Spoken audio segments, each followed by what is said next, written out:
Have you ever felt invisible? Like the parts of you that make you different somehow make you less worthy of love? That's exactly where Ava Reed found herself on what should have been just another Tuesday night, sitting alone in a cafe, watching a man walk away from her before their date even began. Why?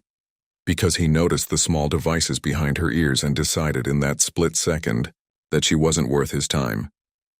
But here's the thing about rock bottom. Sometimes it's exactly where you need to be to find what you've been searching for all along. Because 3 tables away, a single dad and his 6-year-old daughter were watching, and what happened next would prove that the cruelest moments in our lives can become doorways to the most beautiful chapters we never saw coming. This is a story about rejection and redemption, about a man who saw light where someone else saw limitation, about a little girl who understood that being different isn't something to hide, it's something to celebrate. And about a woman who discovered that the right person doesn't just accept who you are, they love you more deeply because of it. What if the worst night of your life was actually the beginning of everything you'd been hoping for? Stay with me, because what you're about to hear will challenge everything you thought you knew about love, worth, and second chances. You know that feeling when you're waiting for someone and every second feels like an hour? That's exactly where Ava Reed found herself on a Tuesday evening, sitting at a corner table in the Bluebird Cafe, her fingers tracing the edge of a lukewarm coffee cup she'd been nursing for the past 20 minutes. The place had this cozy vibe, soft jazz playing in the background, the scent of cinnamon and espresso hanging in the air, couples leaning into each other's conversations. It should have felt romantic, but right now, it just felt lonely. Ava had been set up on this blind date by her coworker Rebecca, who'd promised her that Cole Turner was totally worth it. Nice guy, good job, great sense of humor, the usual checklist. And honestly, Ava had been skeptical from the start. Blind dates weren't really her thing. But after months of Rebecca's relentless encouragement and her own late-night moments of wondering if maybe, just maybe, she deserved to feel something again, she'd agreed. So here she was, wearing her favorite navy blue dress, the one that made her feel confident, her hair pulled back just enough to show the small, flesh-colored devices tucked behind both ears. Her hearing aids, they weren't something she tried to hide, but they weren't something she advertised either. Moderate hearing loss had been part of her life since her early 20s, an unexpected diagnosis that had thrown her world off balance for a while. But she'd adapted. She'd learned to read lips, lean in a little closer, ask people to repeat themselves without feeling ashamed. Most days she didn't even think about it.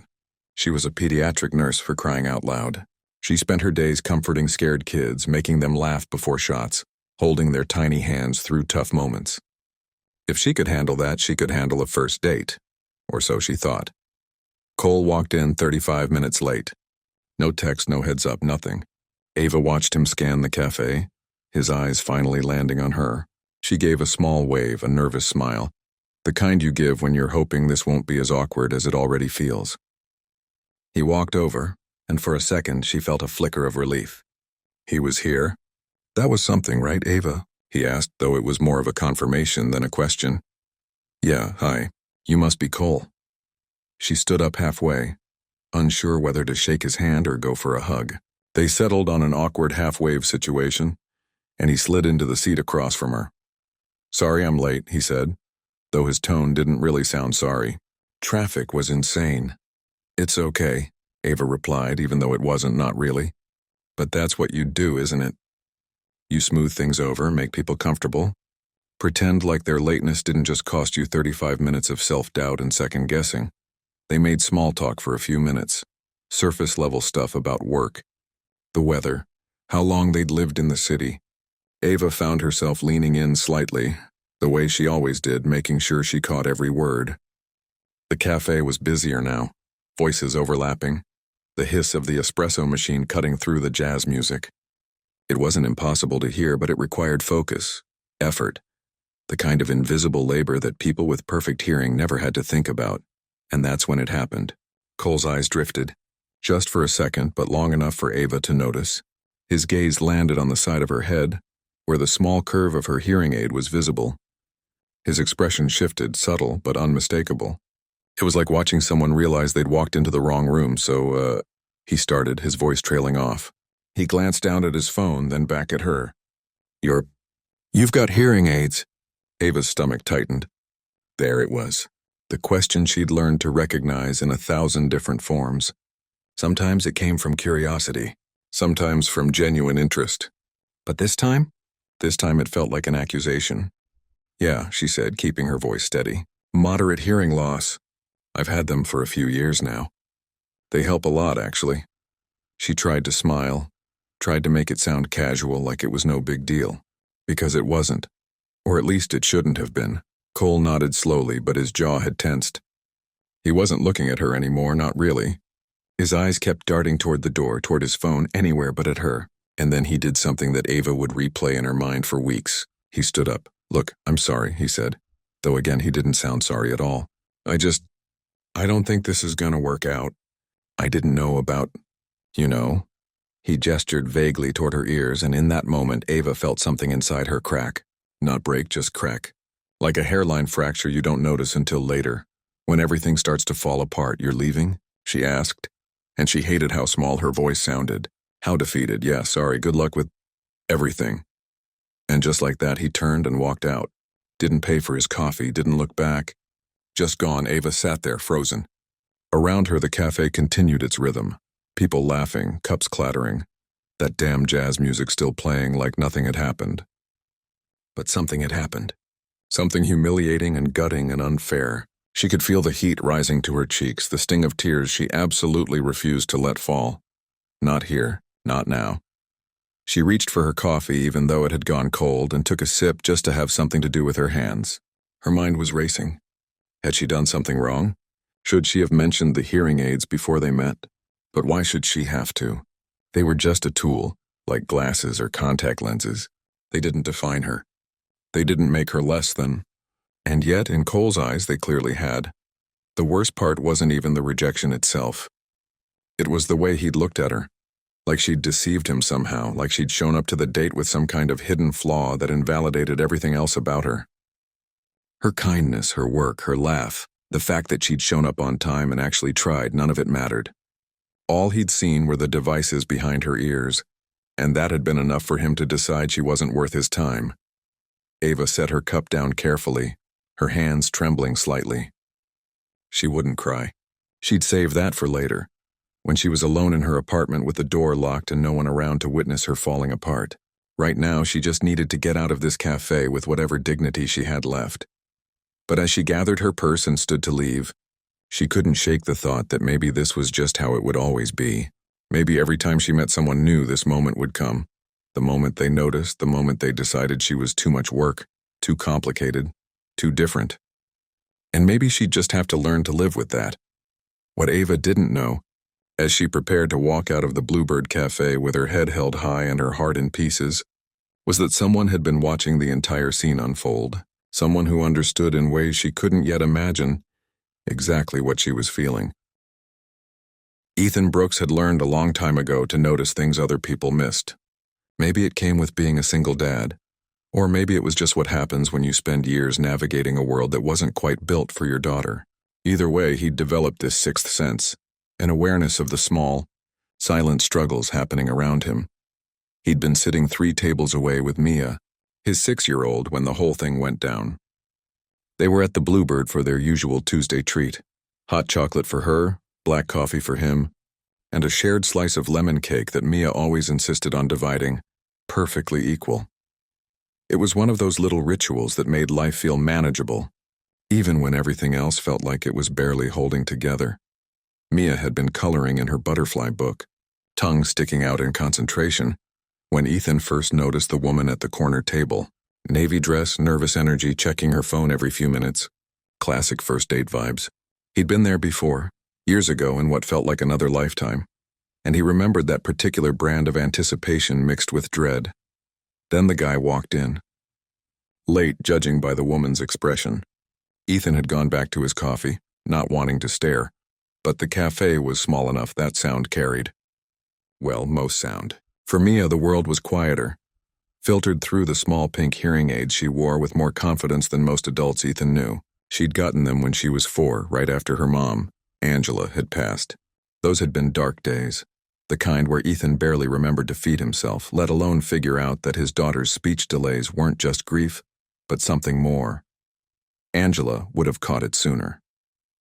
She'd always been the observant one, the one who noticed when Mia didn't respond to her name being called from another room, who realized their daughter was reading lips before she even understood what that meant. But Angela was gone, and Ethan had to learn how to be both parents, which meant learning an entirely new language. Literally. American Sign Language had saved them.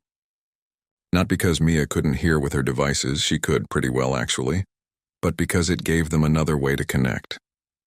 On days when she was tired of the constant input, when the world felt like too much noise, they could sign. It was their secret language, their safety net, their bridge. So when Ethan heard the shift in tone at the corner table, that particular edge of cruelty disguised as politeness, his attention snapped back. He watched the guy stand up, saw the gesture toward the woman's ears, and felt his chest tighten. He knew that gesture. He'd seen it directed at Mia more times than he cared to count. From adults who should know better, from kids on the playground, from strangers who stared just a little too long. "Daddy, that man is being mean," Mia whispered, her small hand reaching for his. She'd noticed too. Of course she had. Kids always noticed when the world treated someone like they were broken. "Yeah, sweetheart, he is," Ethan said quietly, watching the guy walk out without a backward glance. The woman, Ava, he'd heard the guy say her name, was still sitting there holding herself together in that way people do when they're about to fall apart, but refused to do it in public. He recognized that too. He'd done it himself at Angela's funeral, at the grocery store when Mia threw a tantrum because she couldn't hear him over the noise, at every parent-teacher conference where he had to explain his daughter's needs to people who didn't want to understand. "Can I go talk to her?" Mia asked, her voice carrying that earnest quality that 6-year-olds have before the world teaches them to mind their own business. Ethan hesitated. The woman looked like she wanted to be left alone. But then again, she also looked like she could use a reminder that not everyone in this cafe was a complete jerk. And if there was one thing Mia was good at, it was making people smile. "Sure, baby, but let's be gentle, okay?" They stood up together, Mia clutching her butterfly book like a shield, and walked over.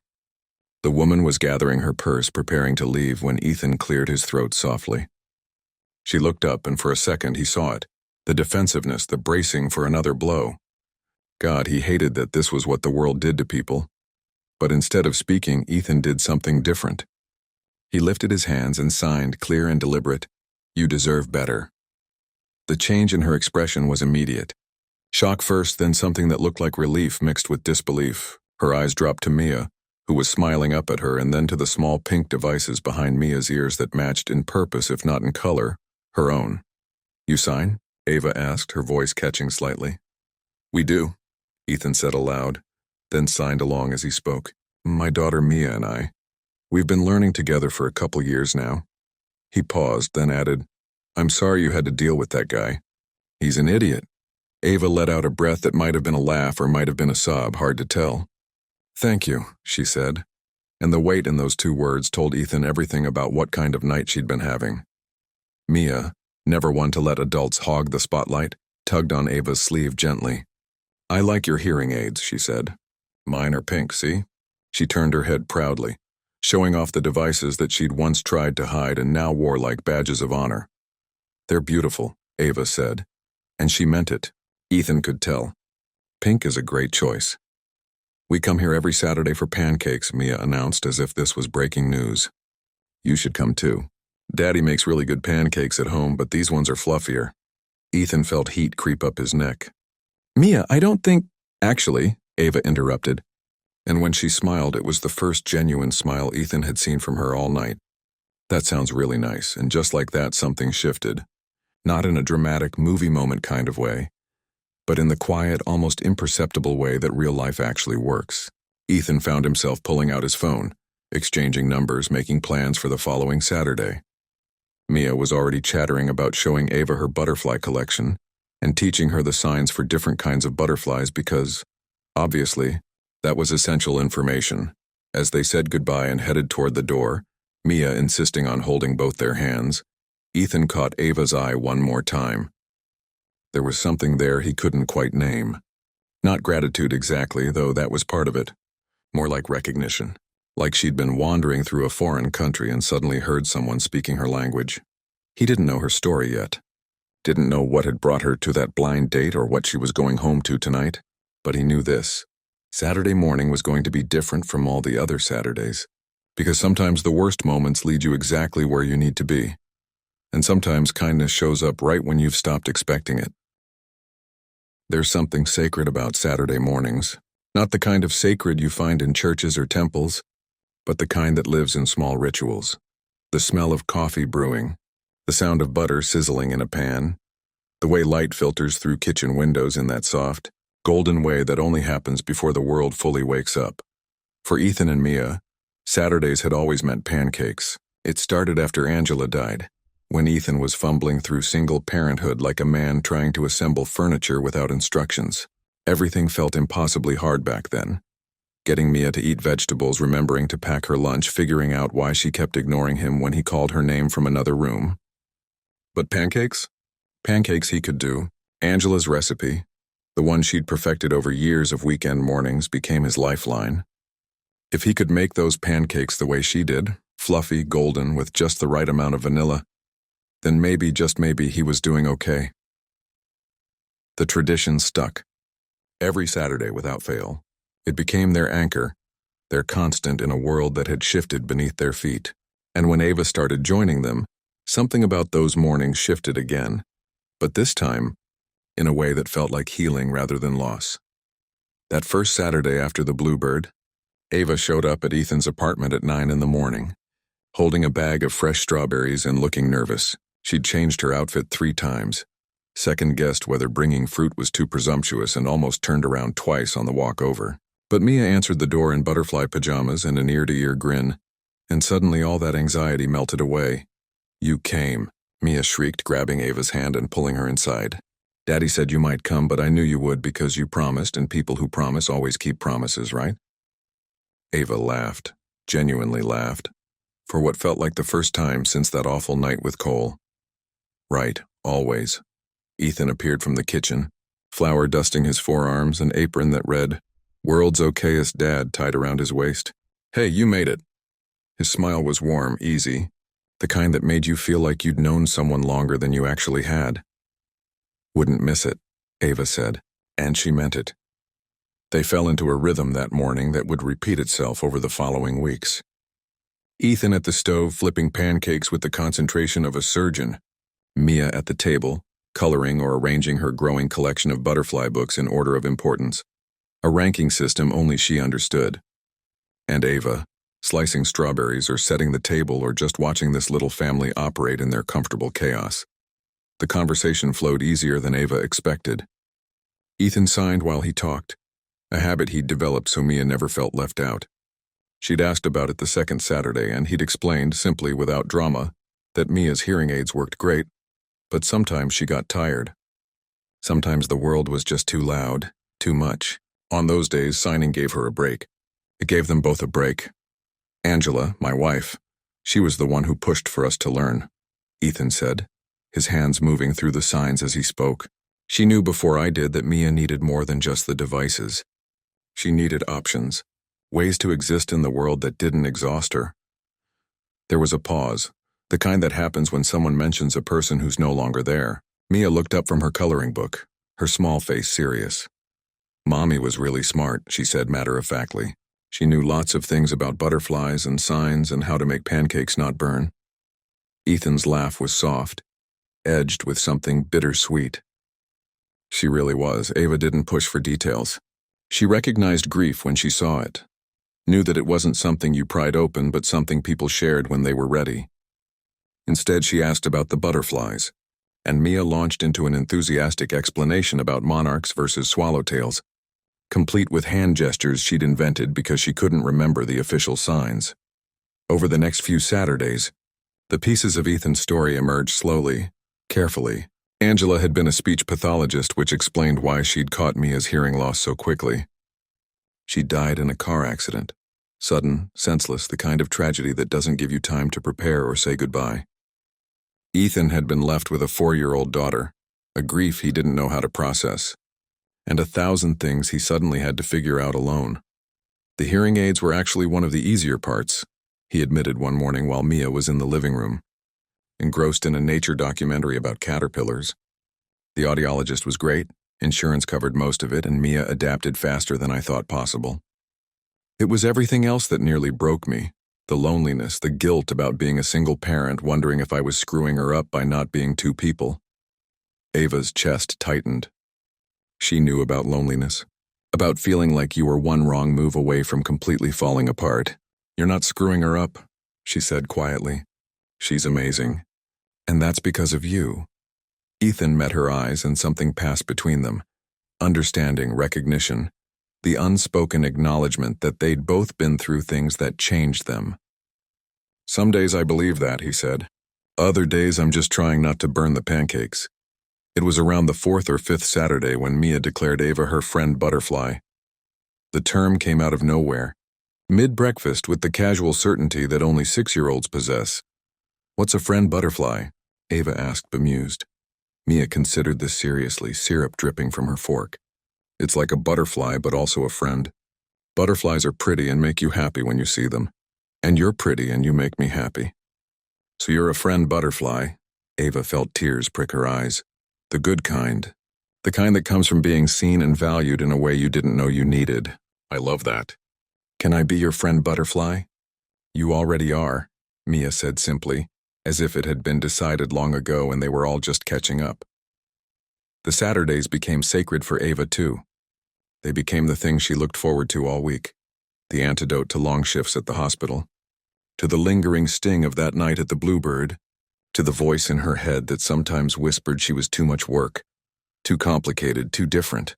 Here in Ethan's small apartment with its worn furniture and Mia's artwork covering the fridge, she wasn't any of those things. She was just Ava, the friend butterfly, the person who knew how to make Mia laugh, who'd learned their invented signs for different pancake toppings, who fit into their little family like she'd always been there.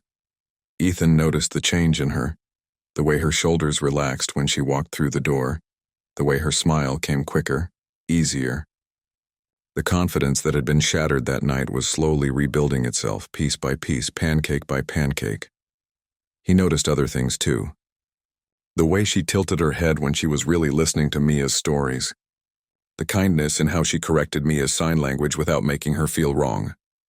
The laugh that started quiet and grew louder, freer, like she was remembering it was okay to take up space.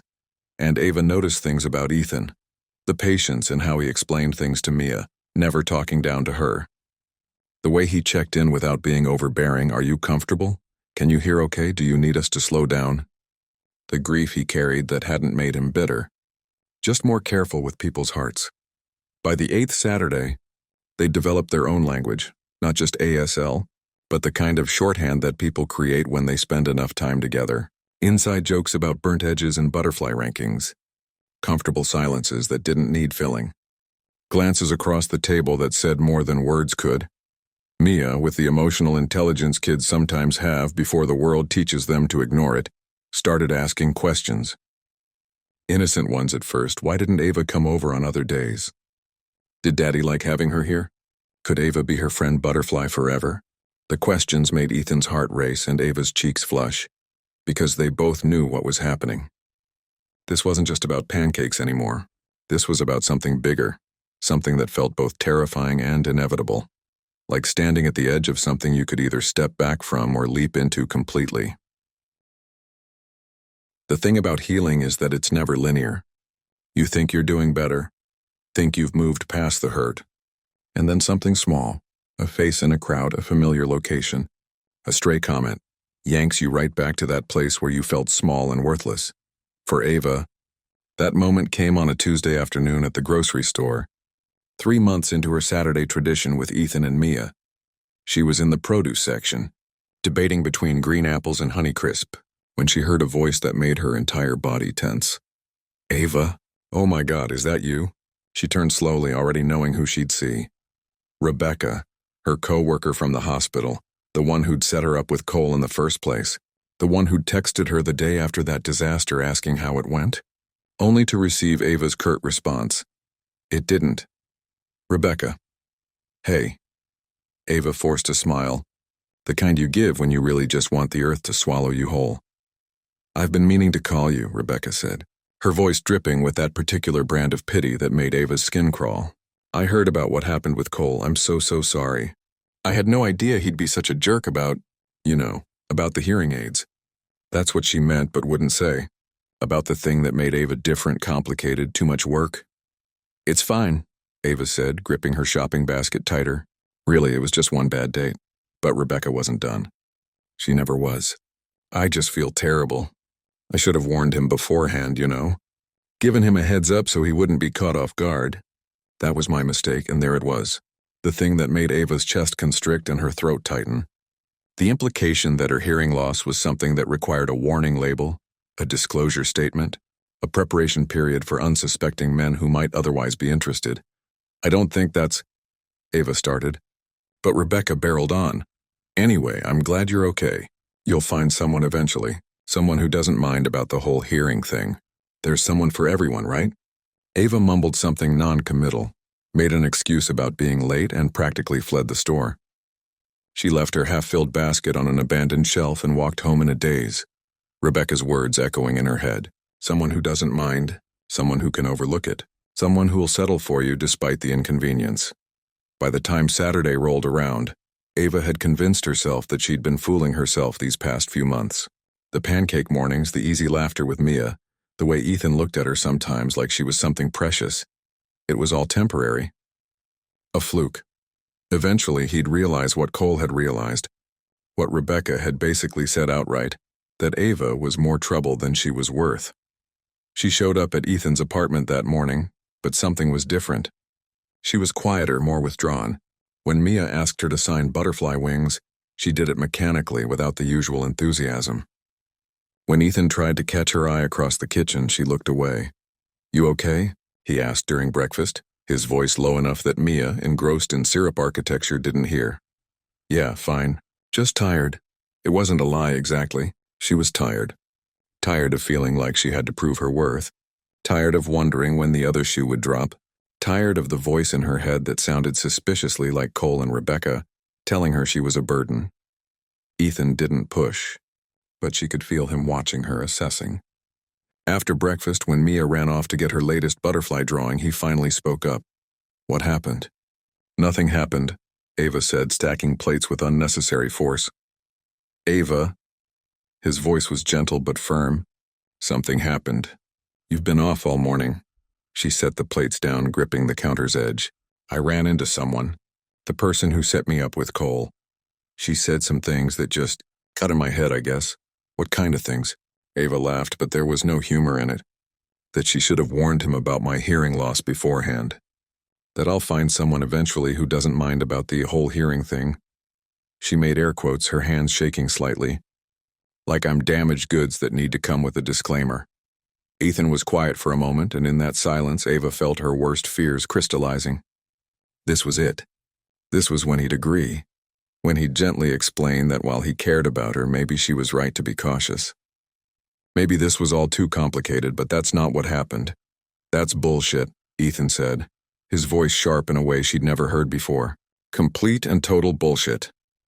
Ava looked up, startled. He moved closer, his expression intense. You're not damaged goods. You're not a burden. And you sure as hell don't need to warn people about who you are like you're some kind of defective product. Ethan, no. Listen to me. He wasn't touching her, but she felt pinned by the force of his conviction. I've watched you with Mia these past few months. I've seen how patient you are, how you make her feel seen and understood in ways most people can't.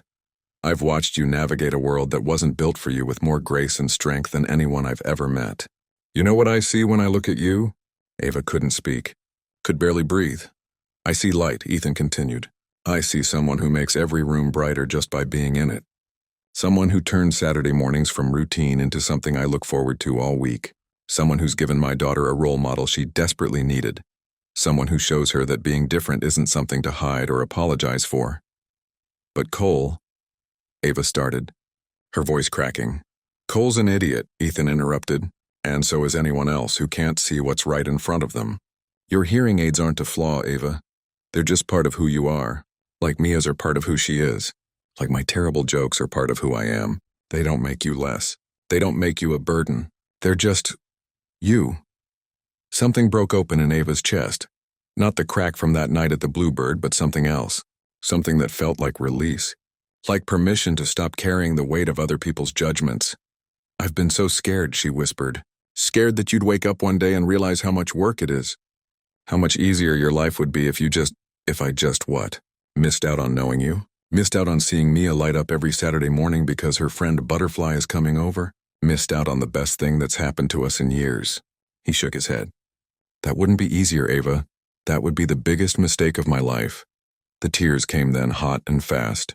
Not the tears of humiliation from the Bluebird, but tears of relief. Of being seen, truly seen and not found wanting. "I really like you," she said, the words tumbling out before she could stop them. "I really, really like you. And it terrifies me because I keep waiting for you to leave like Cole did. Like everyone else has when things get complicated." Ethan's expression softened. "I'm not going anywhere. And for the record, I really, really like you too. Have for a while now, yeah?" "Yeah," he smiled, and it transformed his whole face. "In fact, I was planning to ask if maybe we could do something together. Just the two of us. Like a date. An actual, intentional date where I make it very clear that I'm interested in you. Not despite anything, but because of everything you are." Ava laughed, wiping her eyes. "That sounds really nice." "Saturdays are for Mia," Ethan said. "But maybe Friday night could be for us?"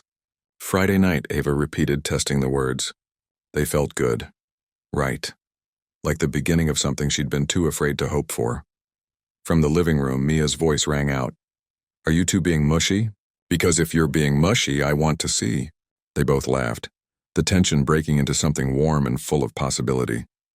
And as Ethan reached for Ava's hand, tentative, asking permission, she realized that maybe healing wasn't about forgetting the hurt.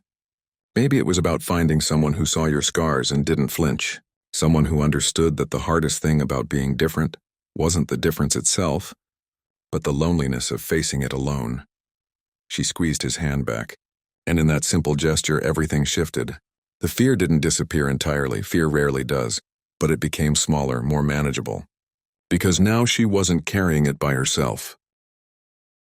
There's something almost magical about the 3-month mark in a relationship. It's that point where the nervousness starts to fade, where you stop second-guessing every text message, where you can sit in comfortable silence without wondering if the other person is bored.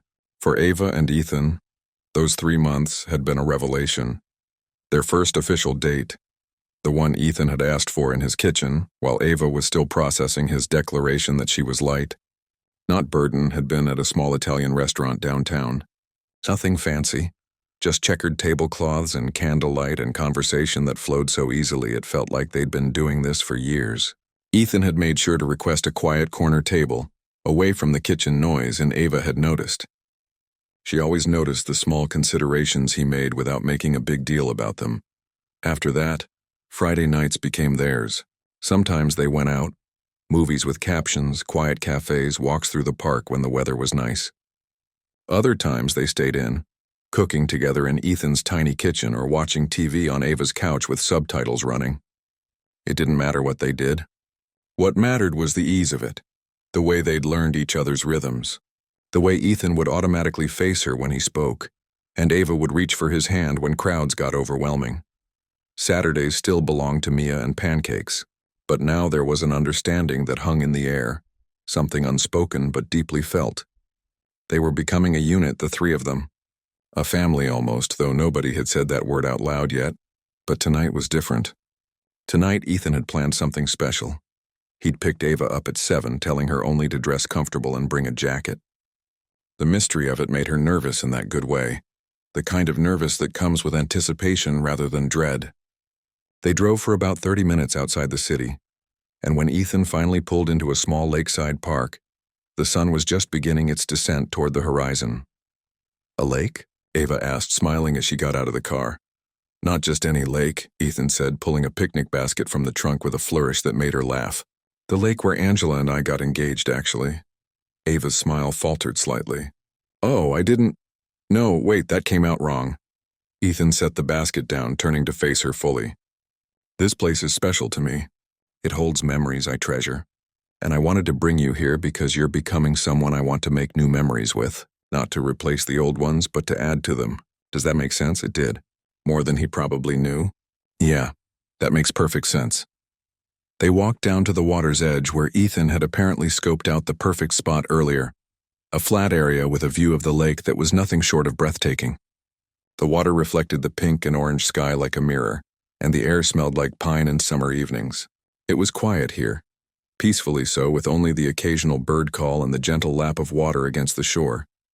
Ethan spread out a blanket and unpacked the basket. Sandwiches from Ava's favorite deli. Strawberries because Mia had insisted. Friend butterflies love strawberries. Daddy. And a thermos of hot chocolate even though it wasn't really cold enough for it. The thoughtfulness of every detail made Ava's chest feel tight in the best possible way.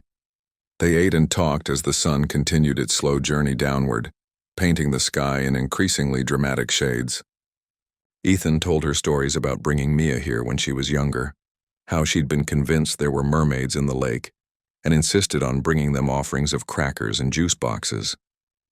Ava shared memories of her own childhood, of summer camps and the moment she'd first realized her. Hearing wasn't quite like everyone else's, the way sounds seemed muffled underwater, even when she was standing on dry land. "Can I ask you something?" Ethan said eventually, his voice soft. "Always.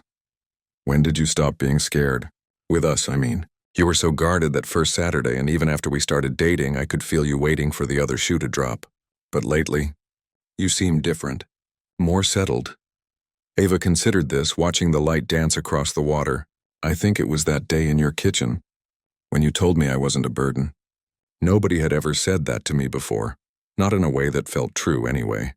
My parents love me, my friends care about me, but there was always this underlying sense that my hearing loss was something they had to accommodate, a problem they had to solve." She turned to look at him. "But you've never treated it like a problem. You've treated it like just another fact about me, like my favorite color or the way I take my coffee. And with Mia signing together, building this whole world where being different isn't just accepted but celebrated. I don't know. I stopped being scared because I realized you weren't just tolerating who I am. You actually like who I am." Ethan reached for her hand. "I more than like who you are." The words hung between them, weighted with implication. Ava's heart started beating faster. They'd been dancing around this for weeks now, moments where one of them would say something that hinted at deeper feelings, only to pull back, maybe afraid of moving too fast or scaring the other person away. But Ava was tired of being afraid, tired of holding back, tired of protecting herself from hypothetical hurt when the real thing, this man, this relationship, this chance at something extraordinary, was right here in front of her. So she did something she'd been wanting to do for weeks. She leaned in and kissed him. It wasn't their first kiss. That had happened on their third date, tentative and sweet and over far too quickly.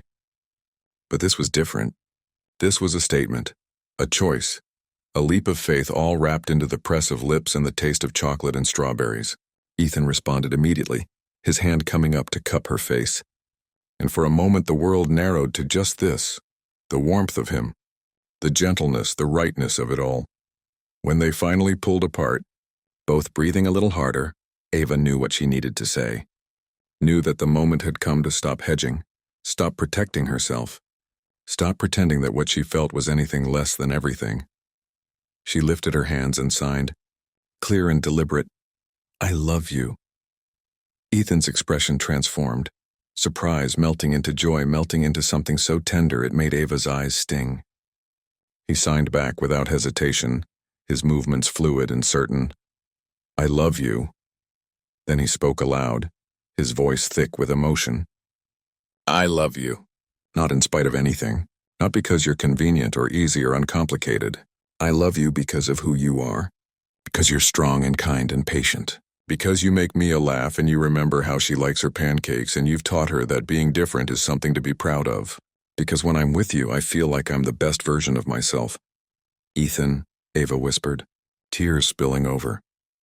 "I love the way you tilt your head when you're concentrating," he continued, signing along as he spoke. "I love how you always show up early because you hate keeping people waiting. I love that you brought strawberries to our first pancake breakfast because you weren't sure if you were supposed to bring something.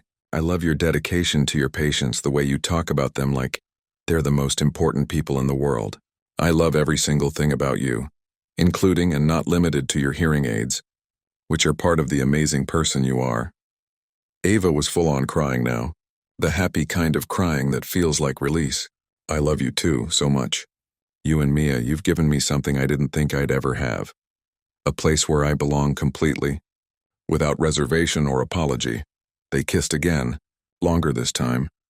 The lake bearing witness to this declaration, this commitment, this beginning. When they finally settled back on the blanket, Ava tucked against Ethan's side, his arm wrapped around her shoulders. The sky had deepened to purple and the first stars were beginning to appear.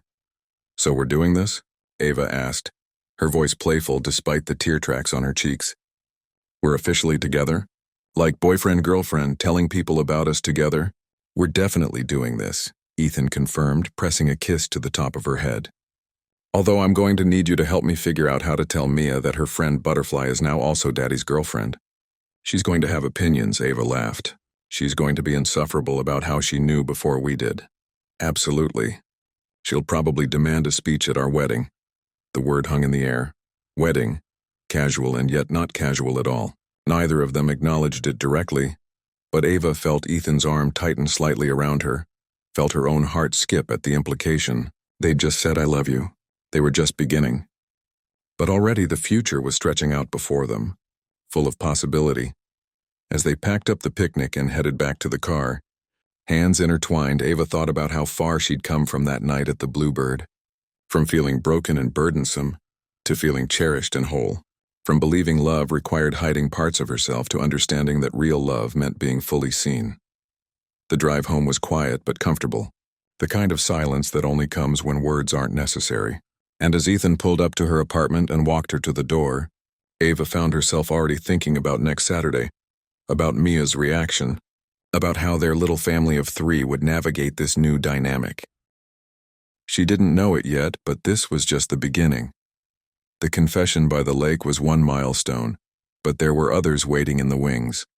Moments that would test them, strengthen them, and ultimately lead them to something neither had quite dared to dream of. There's a particular kind of courage that comes with second chances. Not the courage of first attempts that's fueled by naivety and hope, but the courage of trying again after you've already been hurt.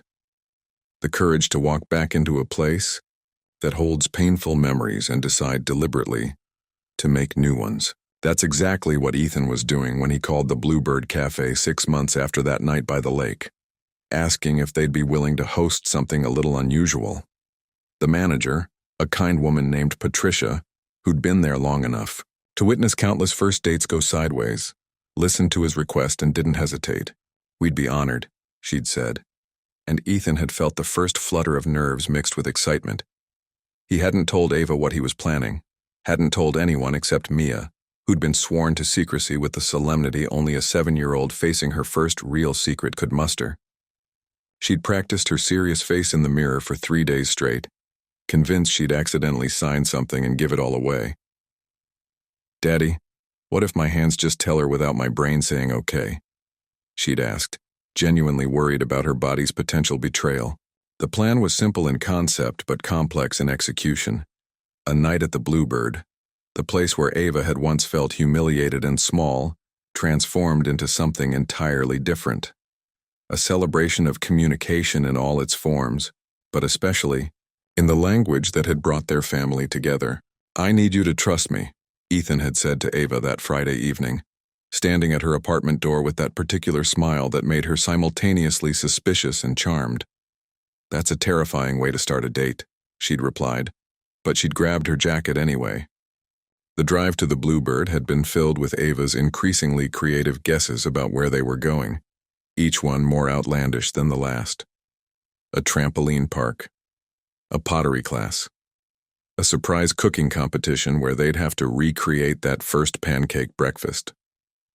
Ethan had just kept smiling, his hand finding hers across the console, thumb tracing gentle patterns on her wrist. When they pulled into the familiar parking lot, Ava had gone quiet. Ethan, she'd said softly, a question and a statement all at once. Trust me, he'd repeated, coming around to open her door, offering his hand. Inside, the Bluebird was transformed. The usual tables had been rearranged, creating a more open space. And everywhere, absolutely everywhere, were people Ava recognized.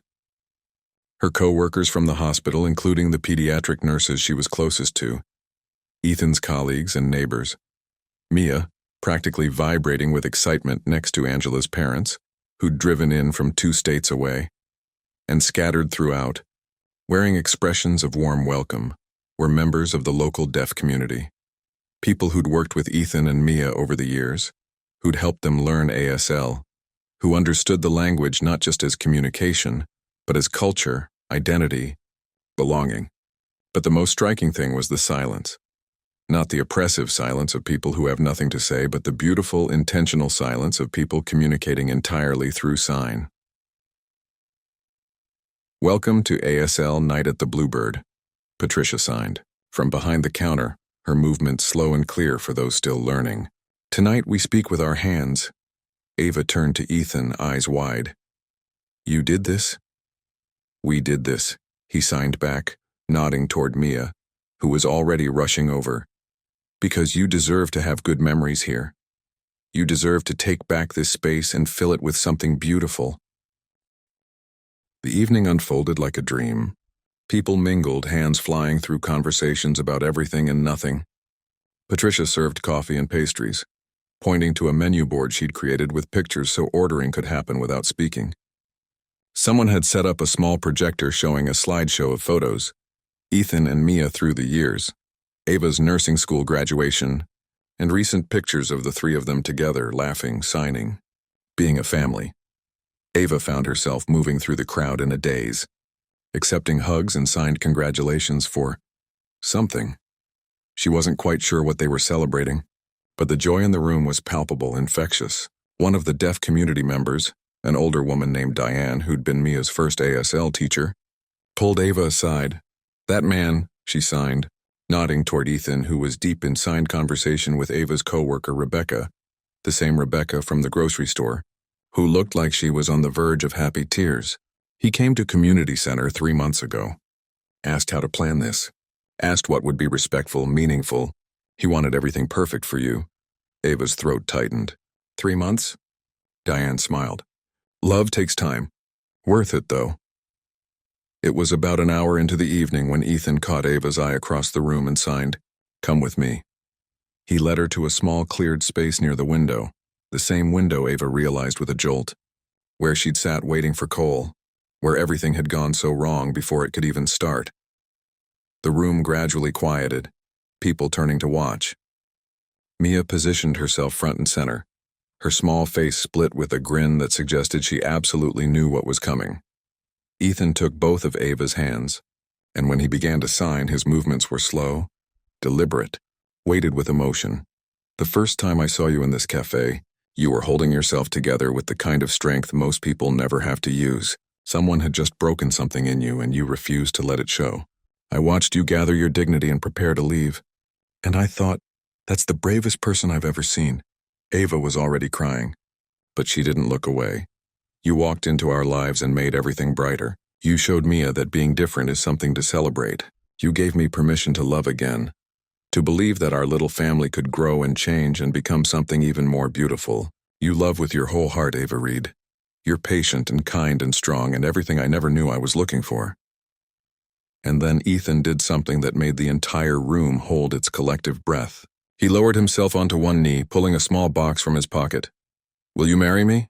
He signed with one hand, the other offering the open box with a ring that caught the light. The silence in the room was absolute. Ava stood frozen, tears streaming down her face, hands shaking, and then with movements that were part laugh and part sob, she signed back, "Yes, yes, 1,000 times yes." The room erupted in applause, the silent kind, hands raised and waving in celebration, the ASL sign for applause that looked like trees in the wind. Mia launched herself at both of them, and they collapsed into a group hug that felt like the entire world condensing into this one perfect moment. The wedding happened 4 months later in a park, overlooking a lake, not the same lake where Ethan had first said "I love you," but one nearby with better facilities and more space for the crowd they'd assembled.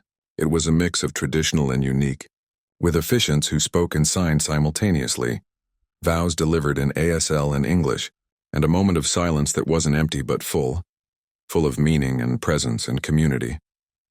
Mia served as flower girl and junior best person, a role she'd invented because she couldn't choose between standing with Ava or Ethan. She wore a dress with butterflies embroidered on it and signed the entire ceremony along with the officiants, her 7-year-old face serious with responsibility. Years passed the way years do, sometimes slowly, sometimes in a rush. Ava and Ethan bought a house with enough rooms for a growing family. Mia started 3rd grade, 4th grade, became the kid who taught ASL to anyone who wanted to learn. And 2 years after the wedding, Marcus arrived, a squalling, healthy baby boy who'd grow up learning 2 languages from birth, never knowing a world where signing wasn't as natural as speaking. The Bluebird Cafe became a regular spot for their now family of 4. Patricia, who'd witnessed both the worst and best nights of Ava's life within those walls, commissioned a small plaque that hung above the entrance. When they unveiled it on the 5th anniversary of that ASL night, Ava read it and felt her heart expand with gratitude. The Bluebird Cafe, where love speaks louder than words. It became known as the place where people of all communication styles were welcome, where Friday nights sometimes featured ASL social hours, where difference wasn't just accommodated but celebrated. And every time the Brooks family walked through those doors, Ethan carrying Marcus, Mia chattering about butterflies, Ava holding hands with the man who'd seen her at her lowest and decided she deserved better. They created new memories that overwrote the old ones. Because that's the thing about second chances and new beginnings. They don't erase what came before, but they prove that pain doesn't get the final word. That sometimes the worst moments are just preludes to the best ones. That love, real love, speaks in whatever language you need it to. So what's the real lesson here? Ava's story isn't just about finding love, it's about discovering that the parts of us we've been taught to hide, the things we think make us less than, are often exactly what make us extraordinary. Think about it. How many times have you dimmed your light because you were afraid someone wouldn't accept the real you?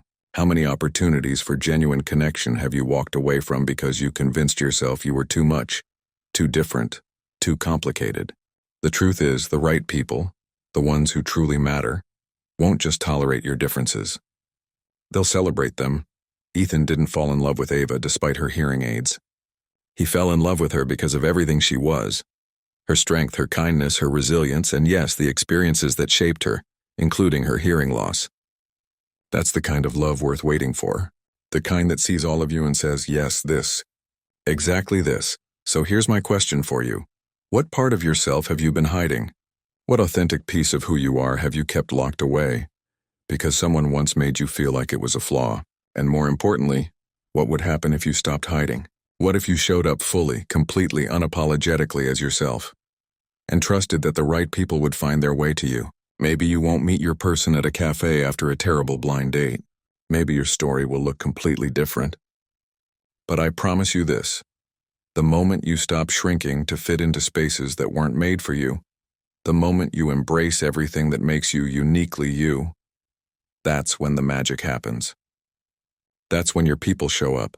If this story moved you, if it made you think differently about love, acceptance, and what it means to be truly seen, do me a favor.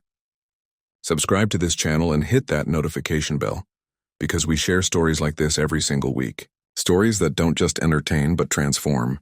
Stories that remind us that our differences aren't defects. They're exactly what make us worth knowing. Your person is out there. The one who'll sign "You deserve better" when the world tries to make you feel small. Don't give up. And whatever you do, don't hide who you are. The world needs your light.